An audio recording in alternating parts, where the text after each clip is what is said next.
Hi friends, welcome to my channel. ఇప్పుడు నేను చదివి వినిపించబోయే చందమామ కథ పేరు సధర్ముడు. సాయంకాలం కాలువగట్టుకు షికారుకు వెళ్ళిన లక్ష్మీపతి కొంచెం చీకటి పడి ఇంటికి తిరిగి వస్తూ ఉండగా మామిడి తోపు మధ్య ఇద్దరు మనుషులు చేతిలో కత్తులతో అటకాయించారు. ఒకడు లక్ష్మీపతి చేతులు వెనక్కు విరిచి పట్టుకున్నాడు. రెండోవాడు లక్ష్మీపతి జేబులో ఉన్న డబ్బులు, చేతికి ఉన్న ఉంగరము లాగేసుకున్నాడు. లక్ష్మీపతి పెనుగులాడుతూ ఉంటే పీక కోసేసిపోతే మంచిదేమో అన్నాడు చేతులు పట్టుకున్నవాడు. డబ్బులు కాజేసినవాడు కత్తి మొన తెచ్చి లక్ష్మీపతి పీకకు గట్టిగా ఆనించాడు. రక్షించండి అంటూ లక్ష్మీపతి చావు కేక పెట్టాడు. మరుక్షణంలో ఎవర్రా వాళ్ళు, తండ్రిలాంటి వాణ్ణి చంపటానికి చేతులు ఎలా వచ్చాయిరా అంటూ ఎవరో యువకుడు పరిగెత్తుకుంటూ వచ్చి వాళ్ల మీద పడ్డాడు. దొంగలు లక్ష్మీపతిని వదిలేసి ఆ యువకుణ్ణి ఎదుర్కొని వాడి దాటికి తట్టుకోలేక పారిపోయారు.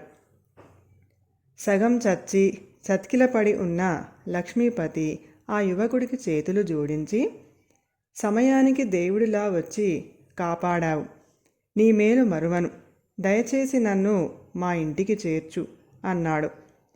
అదేం మాట బాబు, మీరు పెద్దవారు, నాకు దండం పెట్టకూడదు. ఆపదలో ఉన్న వాళ్లను రక్షించనివాడు మానవుడే కాదు, పదండి మీ ఇంటికి వెళదాం అంటూ ఆ యువకుడు చెయ్యి ఊత ఇచ్చి లక్ష్మీపతిని లేవదీశాడు. దారిలో లక్ష్మీపతి అతన్ని గురించి కొంత తెలుసుకున్నాడు. అతని పేరు ధర్మరాజు. చిన్నతనంలోనే తల్లిదండ్రులు పోయారు.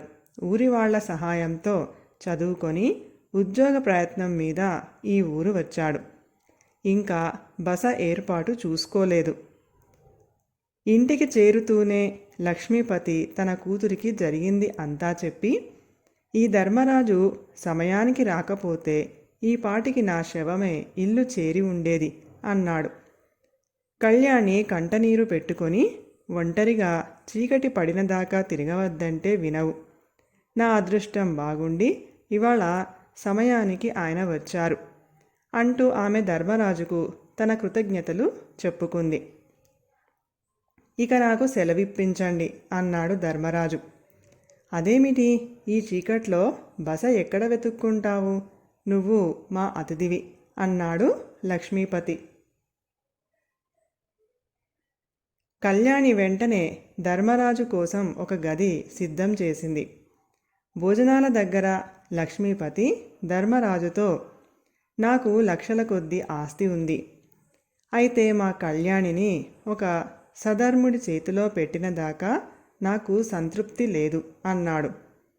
మర్నాడు ఉదయం ధర్మరాజు లక్ష్మీపతితో, ఇక నేను వెళ్ళి ఉద్యోగం కోసం వెతుక్కుంటాను అన్నాడు. ఇంకా వెతుక్కునేదేమిటి, ఉద్యోగం వచ్చేసినట్టే. ఈ ఊళ్ళో నాకు 4 బట్టల దుకాణాలు ఉన్నాయి, అందులో ఒకటి నువ్వు చూసే పని ఇస్తాను అన్నాడు లక్ష్మీపతి. ధర్మరాజు మొహమాట పడుతూనే అందుకు ఒప్పుకున్నాడు. తండ్రి మంచి పనే చేశాడన్నది కళ్యాణి.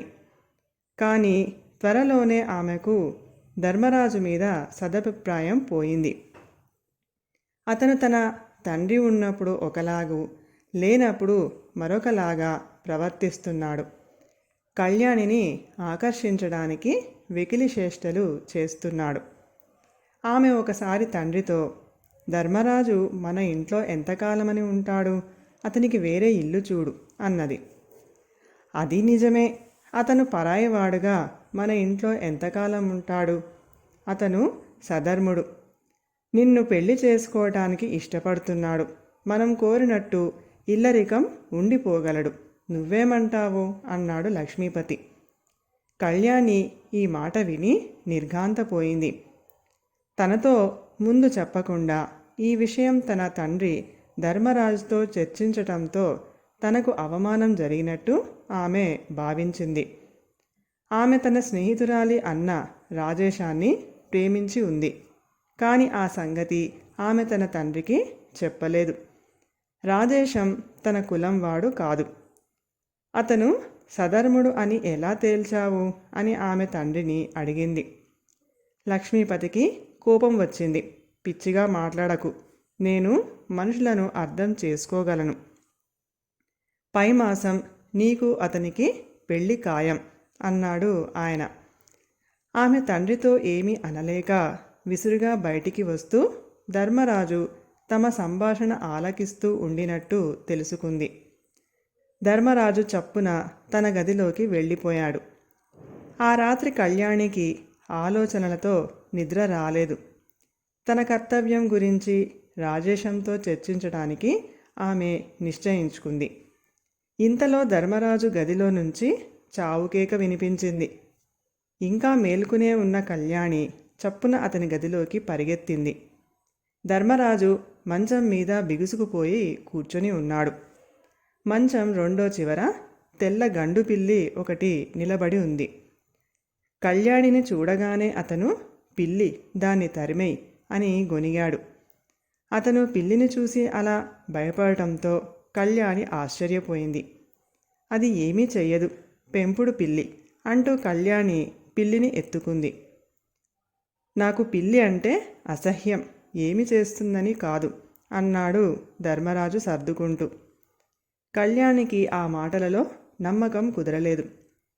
ఆమె పిల్లితో సహా తన గదిలోకి వెళ్ళిపోయింది. మర్నాడు ఆమె రాజేశాన్ని కలుసుకొని రాత్రి జరిగినది చెప్పి, ధర్మరాజు మా నాన్నను వలలో వేసుకున్నాడు. గండు పిల్లిని చూసి చావుకేక పెట్టిన వాడు మా నాన్నను హంతకుల నుంచి ఎలా కాపాడి ఉంటాడు అన్నది.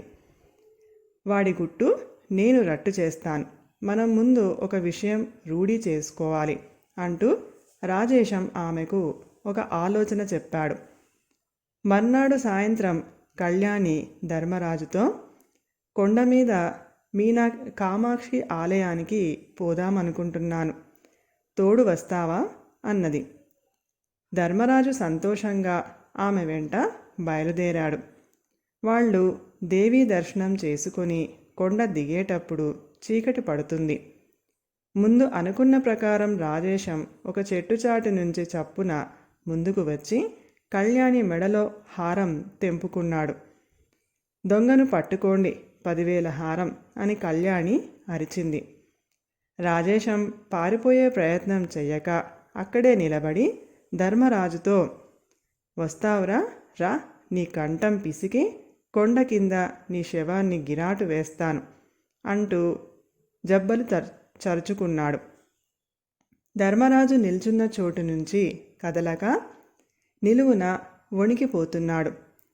ఎవరో అటుగా వస్తూ ఉండడం చూసి రాజేశం దాపులనున్న చెట్ల చాటుకు వెళ్ళిపోయాడు.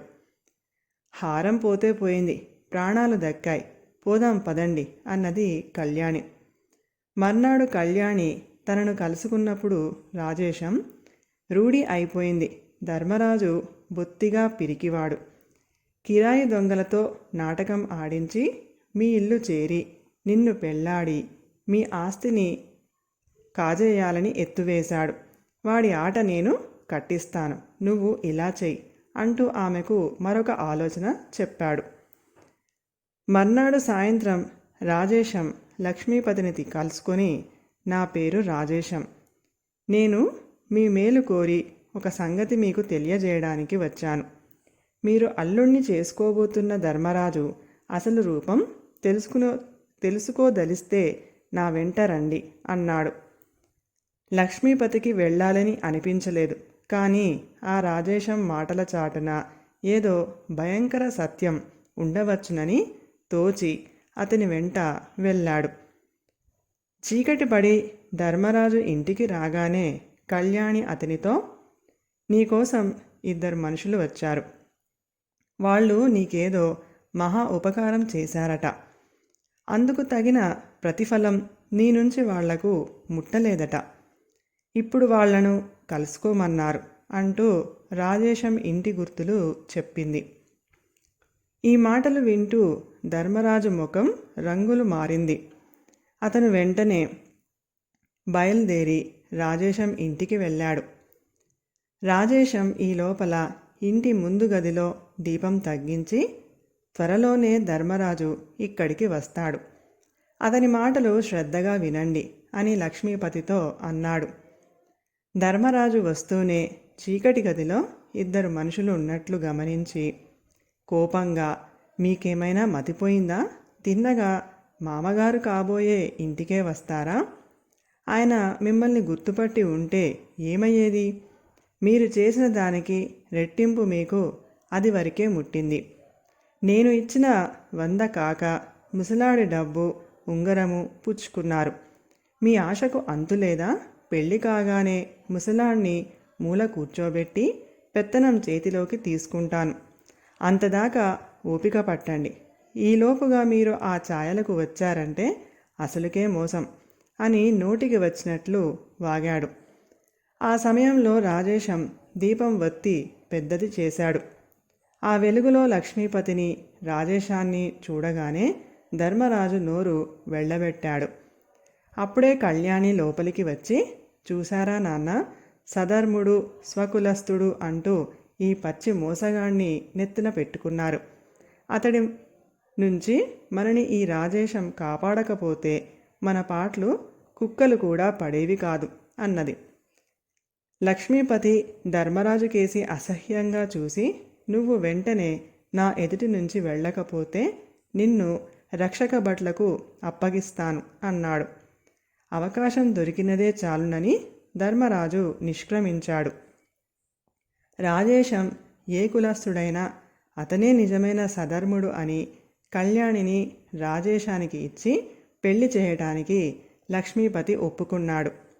కథ సమాప్తం. ఈ కథ కనుక మీకు నచ్చినట్లయితే ప్లీజ్ లైక్ చేయండి, షేర్ చేయండి. మరిన్ని మంచి మంచి కథల కోసం మా ఛానల్ని సబ్స్క్రైబ్ చేసుకోండి. Thank you.